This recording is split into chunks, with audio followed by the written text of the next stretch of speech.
Hey guys, my name is Benjamin Stone, and welcome to the official ABC Family podcast for the 9 Lives of Chloe King.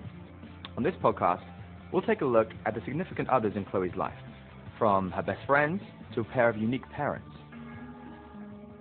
Hannah Hannity held them tight as the red and gold cable car started its flight. Followers of the show will recognize that this rhyme comes from a child's book, a book written by 3-year-old Chloe and her now missing and mysterious father. Take a look.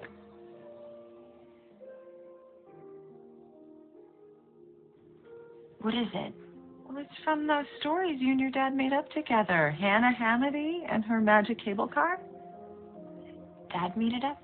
God, you couldn't have been more than 3 or 4. Suddenly, Chloe realizes that that is her real dad, and he's out there somewhere. So after that point, they've been staying in contact, and it gets a little tricky because Meredith, my mom, wants to have my dad declared dead, and I don't know how to tell her that I've actually been talking with him. When were you going to tell me your father's alive?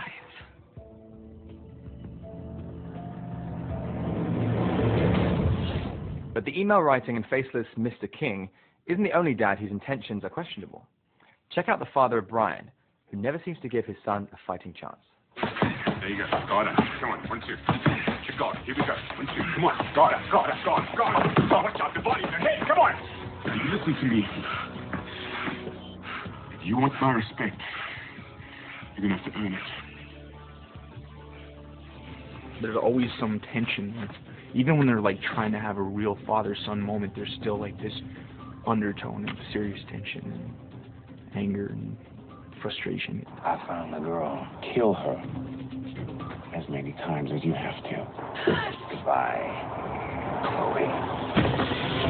We don't really have normal dads on this show, but it's more exciting that way, I think. It's a little coincidental that he is into this girl and his father happens to be this guy that she is sort of trying to avoid. Brian and Mr. Reza, they definitely have this bumpy road of a relationship.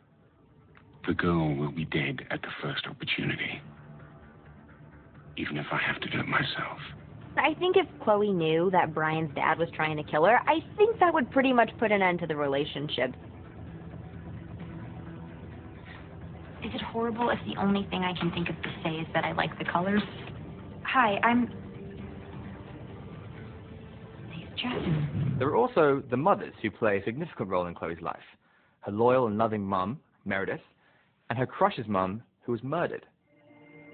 Or was she? My mom supposedly was killed in a mugging that went bad. The whole reason Brian came home from school is actually because of his mother. You know, he wants to figure out what kind of really is going on and what happened with her because she died.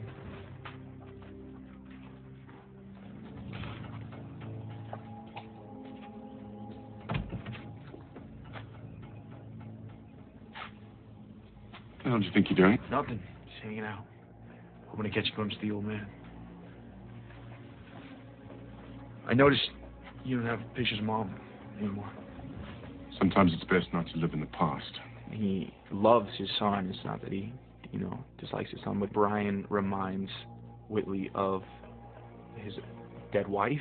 It was hard, seeing her smiling face, staring up at me every day like nothing bad had ever happened. I keep the one of the 3 of us that summer on the boat next to my bed. It was a good trip. Chloe keeps pressuring Brian, ask questions, find things out, investigate. And so Brian is a little hesitant at first, but he begins to kind of go through his dad's things. Does this mean anything to you? It's written on the back of a picture of my mom that I found in my dad's desk. It can be anything. Brian understands that Chloe's a smart girl, and for whatever reason, she's good at investigating things. It all doesn't make sense, so Chloe kind of helps him do some research to put together the pieces of the puzzle. At the end of the season, I think it leads Brian to his ultimate answer, which is maybe one he didn't want to find out. And finally, what would Chloe's life be without her always colorful best friends, Amy and Paul? They always seem to be there for the good times and the bad. Do you know how long I've dreamt of being swept away to fulfill an ancient destiny? Sadly, yes. Not helping. There's nothing more important to Chloe than family and friends, so when they want to come along or try to help, it's like, Amy, Paul, stay out of it. I don't want something to happen to you. Get out of here! Now! But at the same time, it's also been really great that Amy and Paul are in on my secret. It's some kind of underground gambling den. Totally illegal, right? What do you think we should do? Should we go in there and kick some ass? He's been observing how Chloe and Alec do it this whole time, and then he kind of does it himself. It's pretty cool. And I'm like, yeah, like this is Paul when he's kicking some butt, you know. Oh, Paul? Paul is an interesting love interest because he, like Chloe and I, we've all been friends for forever. Stay away from my friend! They got to attack a bad guy, and Amy's not really very ferocious in terms of physical power. So she hits him with a light and then promptly scuttles away. Like, they'll drop me off at the fight, and they're right there by my side all the time, and they're just both adorable, yummy human beings. Oh my god. Oh my god. Oh my god, what are you doing? Taking it to the next level. Cool. What were you thinking, mate? This week, our mailbag was full of your questions. So here's one right now. Hey, Facebook fans, I'm Grace Phipps, and I play Amy, and I have a question from Madison, Wisconsin. She wants to know if there's ever a part when I'm filming a scary scene that I feel scared. And yes, but the funny thing about Amy is that she's scared during not-so-scary scenes.